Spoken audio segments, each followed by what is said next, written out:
So I'm Jamela Nay. I'm the spokesperson for the Tampa Police Department. We're here today to discuss the murder in the case of the 14-year-old Nilexia Alexander. Here to speak on the case today, we have Deputy Chief Calvin Johnson, State Attorney Andrew Warren, and we also have Nilexia's mother here, Ashley. We also like to thank Patricia, Derek, and Jay, Rise Up for Peace, for their support for being here today as well.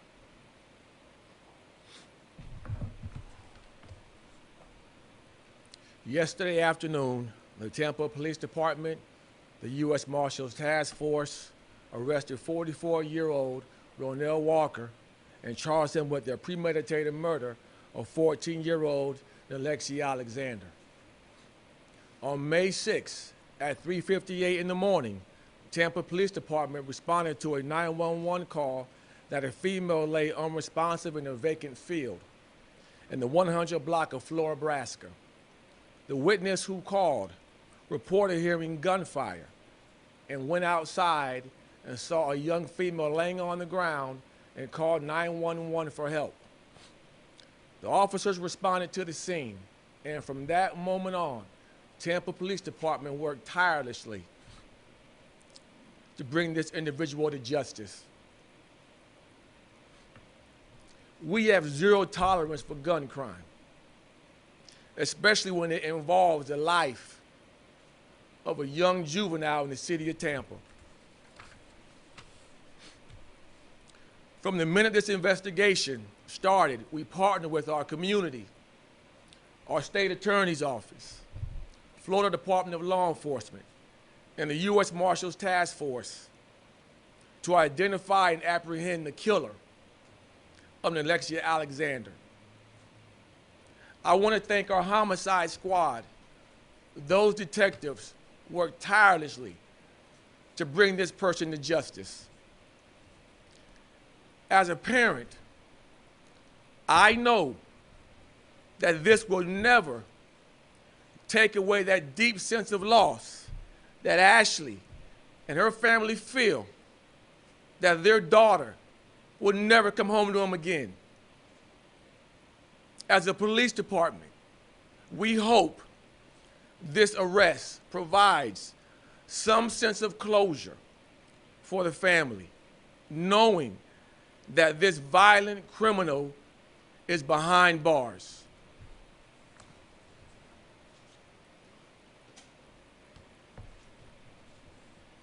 Good morning, everyone. Yesterday's arrest of the man who murdered Nilexia Alexander is a step towards justice. You've heard me say this before. The state attorney's office and our law enforcement partners place the highest priority on solving and prosecuting violent crime. Violent crime poses the greatest risk to community safety, and we will do whatever work is necessary to solve these cases and put the criminals who prey on innocent people behind bars. Today, you're seeing the results of that work. Tampa police detectives pored over evidence for the last 2 months, following all the leads, working meticulously and relentlessly to solve this case. And my office stood side by side with them throughout the investigation, strategizing, obtaining search warrants, and searching for answers. The partnership between our two agencies, as well as the other law enforcement agencies involved in this case, continue to produce results for our community, and you see that today. Now, this is still an open and ongoing investigation, and so today I can't release all the information that we have about the case, and I may not be able to provide additional specific information. But we are still encouraging anyone with information about Nilexia's murder to come forward. This case is going to be prosecuted. This case is going to be complicated, but TPD has done great work to make an arrest and to put our office in a position now to prosecute Nilexia's killer. We're going to take over the prosecution of this case. We're going to go where the evidence and the law take us, and we will seek justice for Nilexia, for Ashley, and for all of Nilexia's family and friends who are devastated by this crime. Thank you.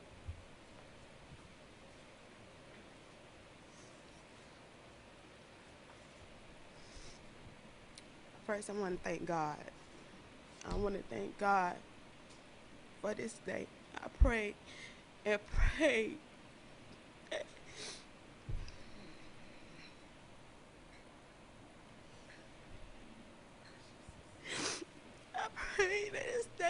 baby, get him off the streets. I thank God. I thank God. This down in Wisco.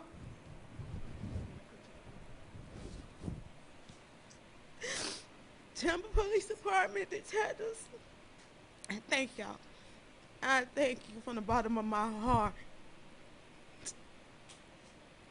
The community, the tips, I thank you all. I thank everyone who was able to bring this person to justice. I thank you. It won't bring my baby girl back, but it will give me some peace that he's off the streets and a little bit of closure.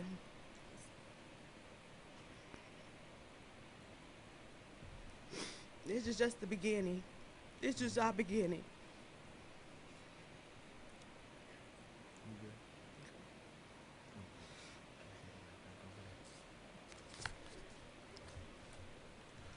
Understand that this is still an ongoing investigation, and at this point in time, we're going to open the floor for questions. Yes, go ahead, sir. Chief, why do you use the term premeditated in this case? Can you describe at all why you're saying this was not a spur of the moment, but something that was planned? The premeditated part of it that we have so far throughout the investigation is based on the evidence that we have regarding what occurred that night during the incident. So this was not something that had been planned for days and days, but something that developed over the course of the night? From the evidence that we've gotten so far that led to the day, it led us to that charge of premeditation.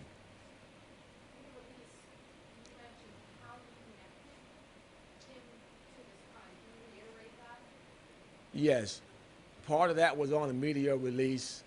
Information that we got from the vehicle and DNA helped lead us to where we're at today. How did you identify that the vehicle was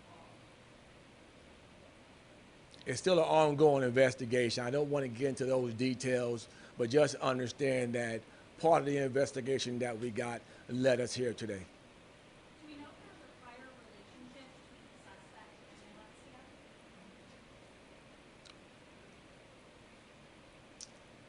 I don't want to go into too much detail on that. It's an open investigation still. And please understand the nature of this case and what the family has to deal with.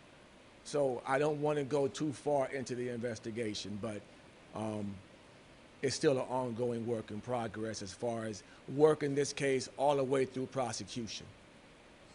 State Attorney, do you mind for a second? This is someone who has been in trouble before, allegedly for something heinous. Can you say a little bit about why he was back out on the streets and what your hopes are for this time and keeping him away forever? But first, why he was out? Sure. So Ronnie Walker was charged in 2009 with murder in the second degree. He went to trial, and he was convicted of a lesser charge of manslaughter back in 2010. That conviction was overturned on appeal, and ultimately he was sentenced to 8 years in prison. He was released from prison. He violated his probation in 2017, received another 4 years on top for his violation of probation. He received 40 years? Four. 40. 4. Is this an example of the system failing, or how do you account for the fact that someone went through the system and then is capable of doing this again? Sure. Well, I mean, the reality is that most people who go through the criminal justice system don't go to prison for life. And had he been convicted back in 2010 of murder 2, then maybe it would have been different. If there weren't appellate issues in the case, maybe it wouldn't have been different. That's the same in any situation, in any type of case. Prosecution is complicated. And back in 2010, I have confidence that the state attorney's office did everything they could to convict him of the charge against him. He was ultimately convicted of a lesser charge, and the sentence reflected that. And this time, do you believe you're going to have a strong enough case to keep him there for a long, long time? I can't comment on the strength of the case or any specifics. I do that in order to protect the integrity of the prosecution, to make sure that due process is upheld. I'll tell you this, TPD, the Marshals Task Force, FTLE, did yeoman's work in putting this case together and identifying the murderer, and to bring us to this point where we can now start the prosecution process.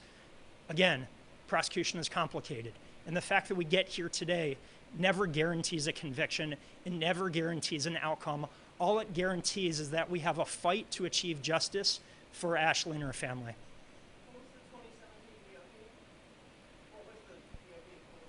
It was, I believe he actually violated by drinking alcohol. He had a technical violation, but because of the violent nature of the prior offense, our office in 2017 thought that we shouldn't overlook a technical violation, something like that. He ended up getting an additional 4 years. So half of what he'd originally received for the manslaughter. Can't get into the investigative work done together to apprehend the suspect. Tell you that our law enforcement agencies commonly work together to make sure that we are doing everything possible to keep this community safe. One thing that we're always asking for as a police department, and this goes really throughout the nation in law enforcement, is the community's help. I want to thank them today, giving us the tips, helping us out in this case. We work with a lot of organizations. Some of the leaders in those organizations have gone through trauma themselves. Rise Up for Peace with Jay Johnson and Miss Patricia. We've been on a journey with them. Our challenge with violent crime in the city of Tampa and beyond is a challenge that we're going to need partners in order to bring down this, I call it, society issue with guns and gun violence. I hope that whoever's listening out there in the community, we need you. We got like 1,000 officers. We cannot do this job without your help and the help of organizations like Rise Up for Peace. Thank you.